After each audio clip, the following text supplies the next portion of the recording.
سبحان الله وبحمده عدد خلقه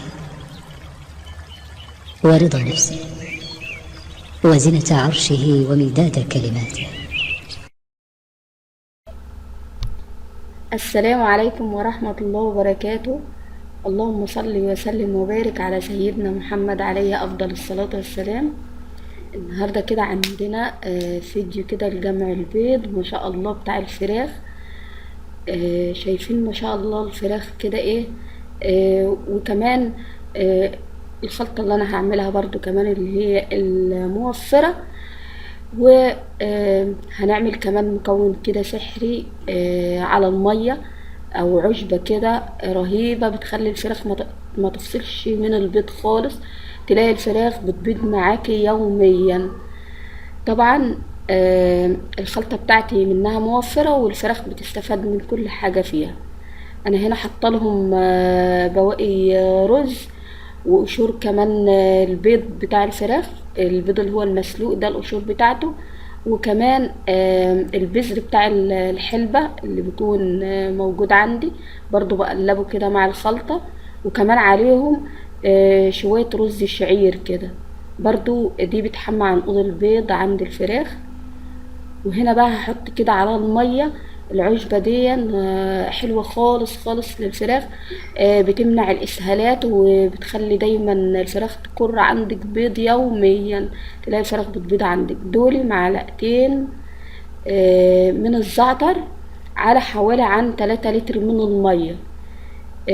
طبعا وعليهم كمان هحط عليهم مقدار معلقتين من الخل. الوصفة دي كمان لو عملتها من الليل، لو بليتي كده المعلقتين من الزعتر اللي هو الناعم هتطحنيه طبعا يكون ناعم وتسيبوهم كده من الليل في المية، وتبتدي تاني يوم تحطهم للفراخ وتحط عليهم معلقتين من الخل. بتكون حلوة جدا جدا بالنسبة لإنتاج البيض. بتخلي دايما عنقود البيض بتاع الفراخ ما يفصلش خالص. تلاقيهم بيبيضوا عندك كل يوم. يا ريت كده لو انت لسه جديده معايا على القناه ولسه اول مره بتشوفي القناه بتاعتي تشتركي فيها، وعايزين لايكات كتير جدا جدا للفيديو علشان اللي حابب بقى ان هو يربي الفراخ كده على طريقتي يتابع معايا. طبعا ذكر البط والنتايه اللي معاه دولي انا حطاهم هنا علشان الوصفات اللي انا بعملها للفراخ دي برضو بتكون كويسه لو البط عندك ببيض.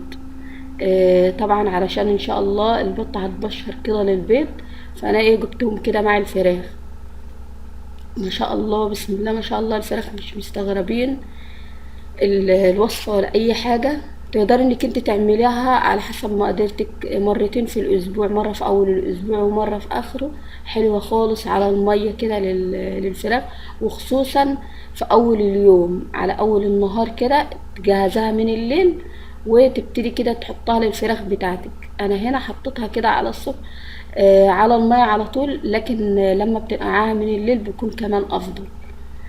شايفين ما شاء الله الاهتمام بالحاجة بيخلي دايما الفراخ كده نشيطة وبتاكل وبيبان عليها. طبعا انا بحط الاكل بتاع الفراخ على قد ما هم هياكلوا، واجوعهم كده ساعتين زمن ولا حاجة، وارجع احط لهم بقى مية من غير اي اضافات. بيكونوا خلصوا المية دي خالص اللي انا ضفت عليها الزعتر بالمية بالخل. بتكون الطبق بتاع المية خلص خالص، فببتدي بقى بقية اليوم بمية بيضة عادية. طبعا ما شاء الله بسم الله ما شاء الله الأرضية ناشفة خالص. كل كام يوم كده برشلهم برضه حبة جير كده على الأرض علشان المكان بتاعك دايما يكون مفهوش أي فيروسات ولا أي حاجة. فبتلاقي بقى الطيور بتاعتك دايما نشيطة معاكي.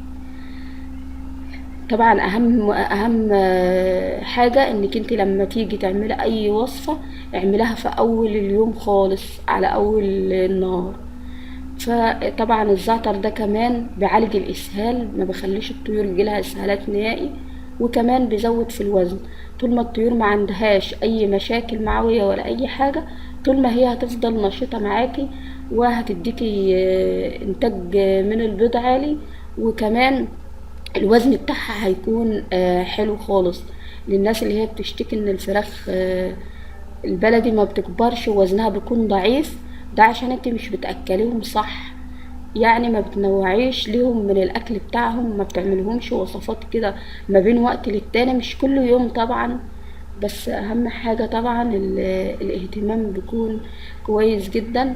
آم، ما شاء الله. هنا الذكر والبطة دول بقى ان شاء الله بإذن الله، لما تيجي بقى البطة دي ان هي تبتدي ان هي تبيض، هنبتدي ان احنا نجهز لها كده مكان بعيد عن الفراخ. بسم الله ما شاء الله. يا ريت كده توصلنا الفيديو ده للايكات كتير جدا جدا، علشان اللايك بيرفع من الفيديو، فبيشجعني ان انا انزل كل يوم فيديوهات جديدة. وطبعا هنشوف برضو من خلال الفيديو البيض بتاع الفراخ بيكون شكله ايه من الاهتمام ومن التغذية الصح. بسم الله ما شاء الله. طبعا انا هنا ابتديت بقى ان انا حطيت المية كده على اول اليوم، فبيبتدوا كده يشربوا وياكلوا. وبيبان عليهم كده وتلاقي ما شاء الله شايفين حجم البيض، هتشوفوا انتاج البيض بيكون يوميا عامل ازاي من الاهتمام والرعاية الصح.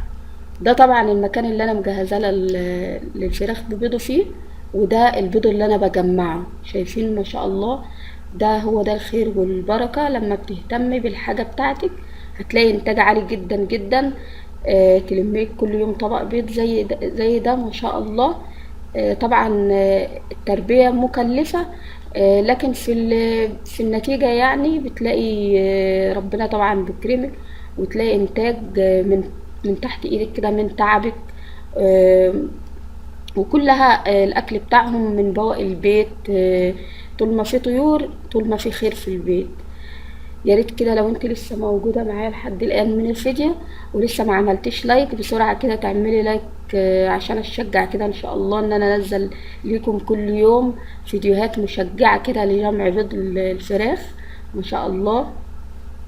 ده كان فيديو النهارده، حبيت ان انا اشكركم جدا جدا، والسلام عليكم ورحمه الله وبركاته.